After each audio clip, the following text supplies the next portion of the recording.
My dad has been sick my whole life. Some men live long lives, others live full ones, and a rare few live entirely for God. He did not chase applause. He did not seek fame. What he pursued was obedience. From the moment the call came, music was no longer a gift. It became an offering.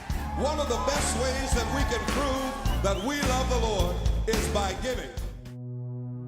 In less than 2 years, over 1,300 songs were born. Not written for charts, not recorded for awards.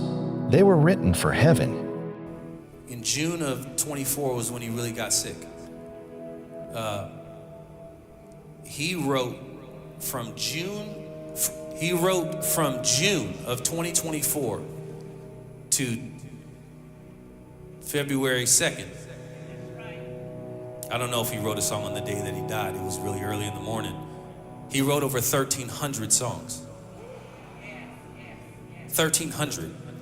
He started showing me all the, and Doc, I can't, you've been busy. But this is who our father was, and he was always looking forward to sharing a new song with you.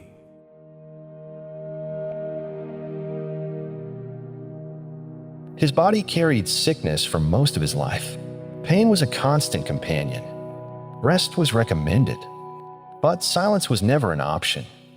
Even when the flesh weakened, the spirit pressed on. Let me tell you something that I'm pretty sure almost no one in this room knows, except for me and my brothers. My dad has been sick my whole life.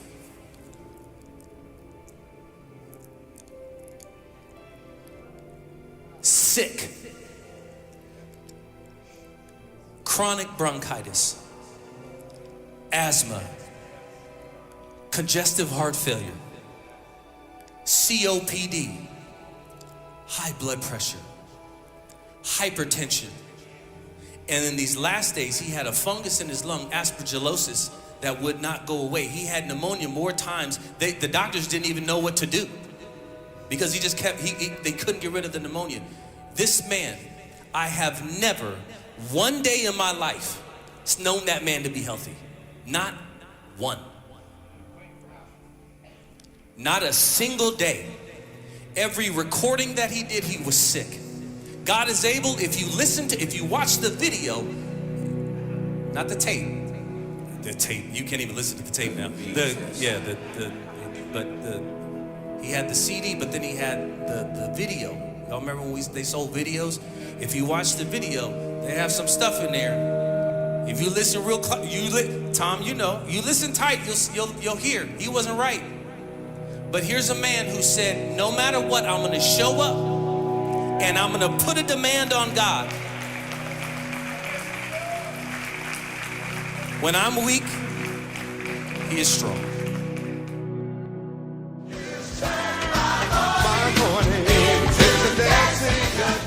While sickness fought his body, worship fought back.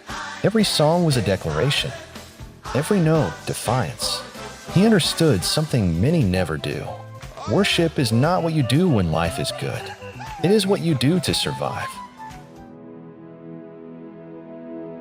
There was no retirement plan, no final tour, no farewell concert. Ministry did not stop because life was ending. Life ended while ministry continued. As I traveled with my father, especially in the end, I went with him to Indonesia. Me and Bruno went with my dad to Indonesia and my Uncle Steve. We went to Indonesia. Y'all, this was January 21st. We wheeled this man all the way through. Last minute tickets, almost 40 hours to get there, 41 hours coming back. We wheeled this man. He could hardly stand. He could hardly breathe. His feet would swell up so bad that he couldn't get them in his shoes. And he said, if there's strength in my body, I'll go. God will give me what I need to do the job. And we wheeled him up behind the stage. We wheeled him up. And then he turned around and looked at me and said, I got it, son. He stood up and walked out on that stage and then proceeded to lead worship. And I watched a miracle happen where the Bible says in Romans chapter 8, where it says the Spirit of God will literally give life to the mortal body. I watched the Spirit of God raise this man up and give him the strength to lead these people in worship, and it was crazy. On February 3rd, 2026, he sang his last song on earth. But heaven received the encore. He did not die in silence. He died doing what he loved. Let me tell you something. My father used to tell me that he is going to die doing what he loved to do. I asked him one day, when are you going to retire? Because, you know, it's getting time. And he looked at me. He said, son, I ain't going to retire. He had this little saying that he said, I'll keep that for the family. But what he did say was, he said, I'm going to get up there and I'm going to sing until I die. I'll die on stage, singing the Lord's Prayer. I said, Lord, don't nobody want to see you dying on stage, Doc. Nobody needs to see that.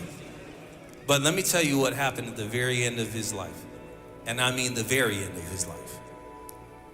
On the morning of February 3rd, he was singing new songs that he had wrote for hours, giving praise to God. And then he laid his head down and he went to sleep, and the Lord took him. The body rests, but the songs remain. Because when a life is poured out in worship, death does not end the music,